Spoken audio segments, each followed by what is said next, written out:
राम दोस्तों, आज हम श्री रामचंद्र जी के बालकांड की चौपाइयाँ अर्थ सहित आपको सुनाएंगे। यह श्री बालकांड का दूसरा भाग है। चलिए शुरू करते हैं। बोली श्री रामचंद्र भगवान की जय, सीताराम की जय। विप्रधेनु सुर संत हित, लीन्ह मनुज अवतार।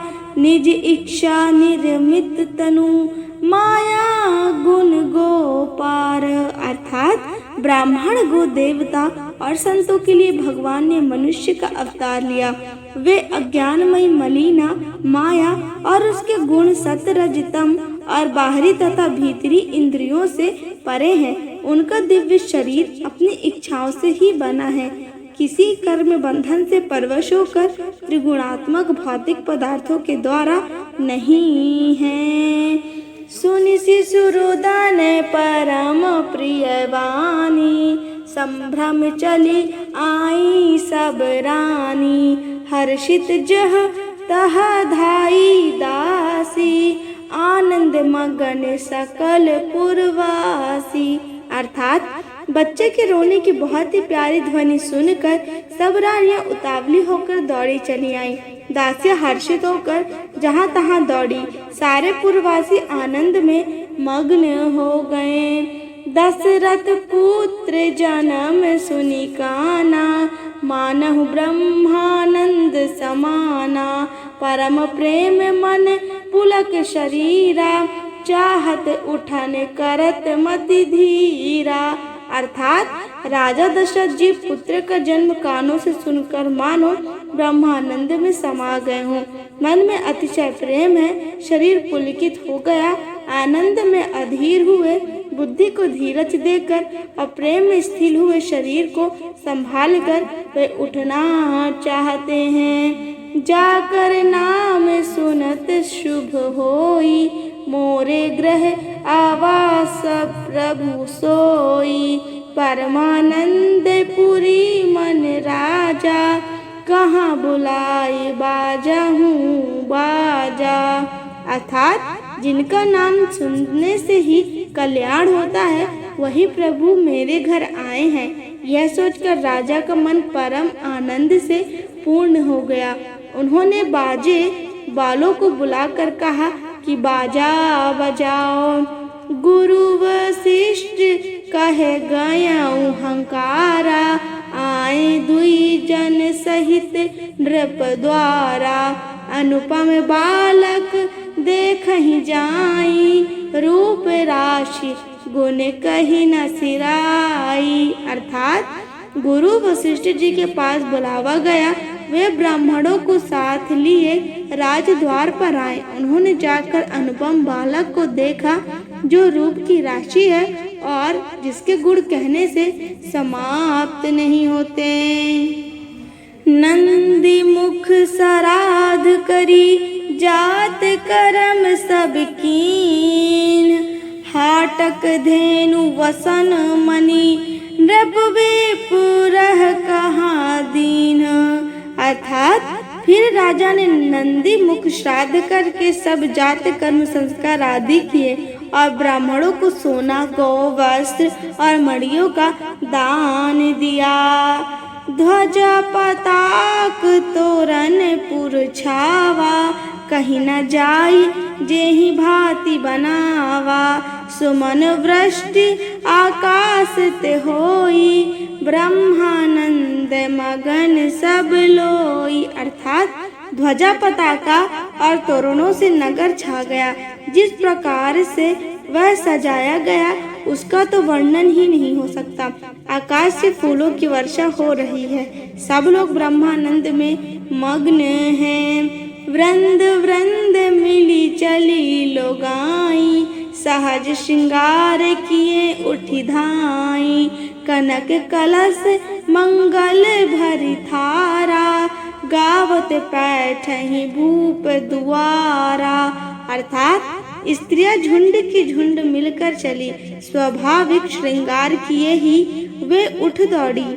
सोने का कलश लेकर और थालों में मंगल द्रव्य भरकर गाती हुई राजद्वार में प्रवेश करती हैं। करी आरती निवछावरी करही, बार बार से सुचर नहीं परही।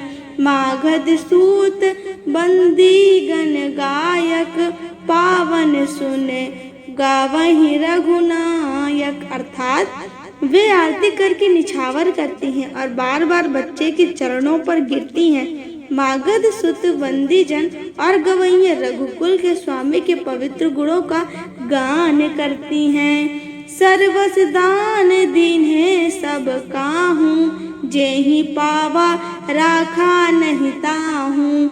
मृगमद चंदन कुमकुम कीचा, मचि सकल बीतहि बिच बीचा। अर्थात राजा ने सब किसी को भरपूर दान दिया, जिसने पाया उसने भी नहीं रखा, लुटा दिया। नगर की सभी गलियों के बीच बीच में कस्तूरी, चंदन और केसर की कीच मच गई। ग्रह ग्रह वाज बाधाबु, शुभ प्रगटे सुषमा कंद। हर्षवंत सब जह तह, नगर नारी नर वृंदा।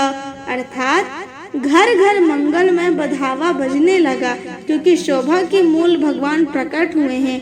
नगर के स्त्री पुरुषों के झुंड जहाँ तहाँ आनंद मग्न हो रहे हैं। कैकई सुता सुमित्रा दोऊ, सुंदर सुत जनमत भयऊ। वह सुख संपत्ति समय समाजा, कही ना सकई सारद अहि राजा। अर्थात कैकई और सुमित्रा इन दोनों ने भी सुंदर पुत्रों को जन्म दिया।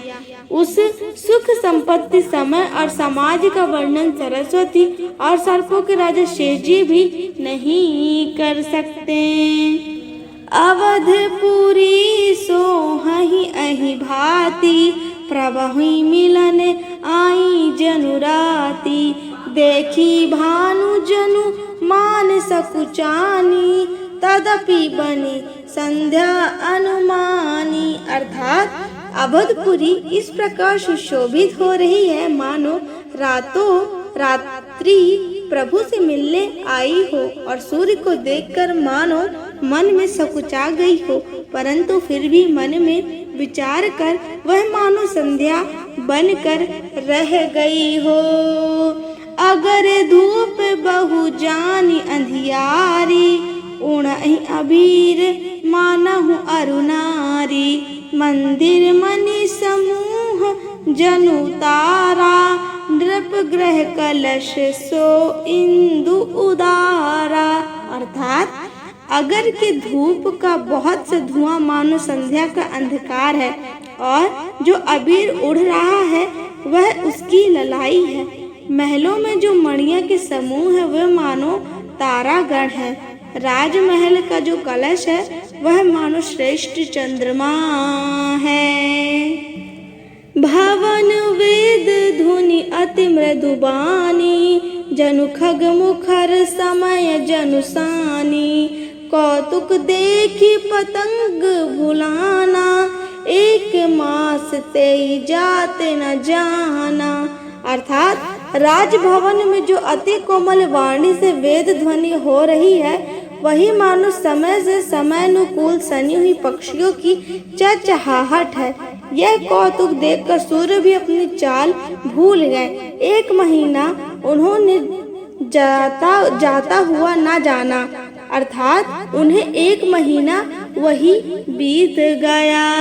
बोलिए श्री रामचंद्र भगवान की जय, श्री सीताराम की जय। दोस्तों, यदि आपको श्री रामचंद्र जी के बाल लीला का आनंद आ रहा है और उनके गुण, उनके रूप का बखान सुनकर आपको अतिशय प्रभु श्री राम जी के चरणों से प्रीति हो रही है, तो हमारे चैनल को लाइक, शेयर और सब्सक्राइब जरूर कीजिएगा। आप सभी को मेरा जय श्री राम दोस्तों।